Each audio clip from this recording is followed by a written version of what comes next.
October 22, 23 తేదీల్లో 9 మంది మత్స్యకారులు ఈ బంగ్లాదేశ్ టెరిటోరియల్ వాటర్స్లో చిక్కుకొని ఖైదీలుగా బంగ్లాదేశ్ ప్రిజన్లో ఉన్నారు. ఇప్పుడు అంటే నవంబర్ అయిపోయింది, డిసెంబర్ కూడా వస్తూ ఉంది. 2 నెలలు పూర్తి కావచ్చింది. డబుల్ ఇంజన్ గవర్నెన్స్ అంటారు, కూటమి ప్రభుత్వం, ఎన్డీఏ ప్రభుత్వం.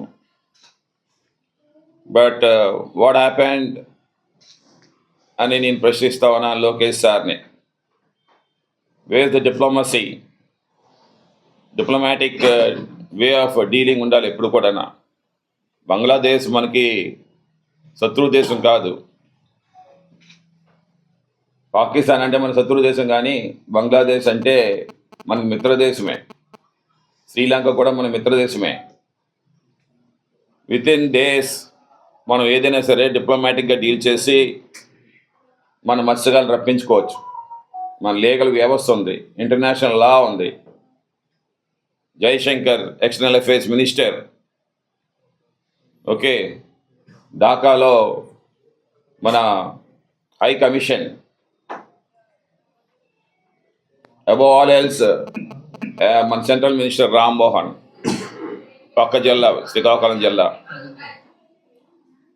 మరి ఏం చేస్తా ఉన్నాడు మరి రామ్మోహన్ అంటే? అట్టర్ ఫెయిల్యూర్ అవుతా ఉన్నాడు అన్నమాట. పక్క జిల్లాలో ఉండే మత్స్యకారులు ఓట్లతో కూడా గెలిచాడు రామ్మోహన్, తెలుసుకోవాలి. శ్రీకాకుళం అంతా మా మత్స్యకారులే, వాడపల్లి కులస్తులే. 30% of the voting share of the Srikakulam ఎంపీకి ఏంటంటే మా వాడపల్లి కులస్తులు వారే. నాయుడు గారి దగ్గర నుండి కూడా వారు అభిమానంతో వేసేవారు అన్నమాట. మరి అలాంటి ఓటుతో గెలిచినటువంటి రామ్మోహన్కి ఇంకా చంటి పిల్లడి తనం పోలే మత్స్యకారుడిగా.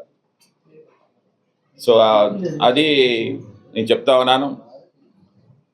సో ఈ ప్రభుత్వం ఎప్పటికైనా సరే కళ్ళు తెరిచి ఇమీడియట్గా ఒక టీమ్ ఆఫ్ మెంబర్స్ని తయారు చేసి, లీగల్ టీమ్ని ఇమీడియట్గా ఢాకాకు పంపించి వాళ్ళందరినీ కూడా విడిపించమని చెప్పేసి నేనైతే రిక్వెస్ట్ చేస్తా ఉన్నాను ఈ గవర్నమెంట్కి. అలాగే the BJP government who's there in the central, especially the external affairs minister, should immediately intervene. This has to be done within a days, not months. ఏదైతే ఈ భోగాపురం జరిగిందో నెల్లిమర్ల, అక్కడ ఉండేది ఎవరు? జనసేన ఎమ్మెల్యే. ఆవిడ దగ్గరికి వెళ్తే అన్నదంట 6 నెలలు పట్టచ్చు అన్నది. What nonsense is this? Where are we? 6 నెలలు పట్టచ్చు అన్నదట. మరి ఏమిటి పవన్ కళ్యాణ్ ఏం చేస్తా డిమాండ్ చేస్తావు అన్నారు Chandrababu Naidu sir and Lokesh.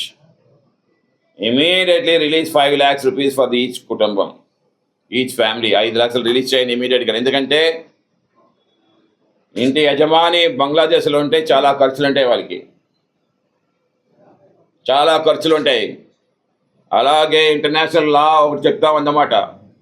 Any one is present in any other country, he should be given 2 times in a week to call their families call చేయాలి, బాగోగులు చెప్పాలి, బ్రతికున్నాడో లేదో తెలియాలి. ఇవన్నీ ఎందుకు మీరు ఆచరించట్లేదు? అక్కడ చిక్కిపోతే బంగ్లాదేశ్లో they should be given the phone. ప్రిజన్లో ఎవరైనా సరే వారానికి 2 ఫోన్లు చేసుకోవచ్చు అన్నమాట. Either to the law advocate or to the family members. నేను సురక్షితంగా ఉన్నాను, లేదంటే నాకు ఈ ఇబ్బంది పాలవుతా ఉంది, నేను చచ్చిపోతానేమో, ఇవన్నీ చెప్తే ప్రభుత్వం మీద ఒత్తిడి తీసుకొని వచ్చి మా మత్స్యకారులు పని చేసుకోగలుగుతారు అన్నమాట. Why this labs is there? I don't understand. ఎందుకు చేయలేకపోతా ఉంది ప్రభుత్వం? ఎక్కడ ఉన్నాం మనం? 2025 గోయింగ్ హెడ్.